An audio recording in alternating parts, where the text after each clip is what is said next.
जय जगन्नाथ सांग मैंने मु सस्मिता मोर आउ गोटे ब्लॉग को आपण मानक स्वागत करोची। तो मो चैनल टी को टिके लाइक करेंगे सब्सक्राइब करेंगे।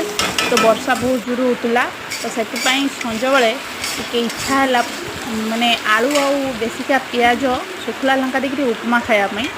तो से उपमा कर दिया संज बेले तो टे उपमा खादा। बर्तमान तो 5टा 5:30 होता मुझा जिते भिडटा करी तो उपमा करके ता बाबा तो नहांती तो मु आउ मोर 2 झील एमती खाईदे।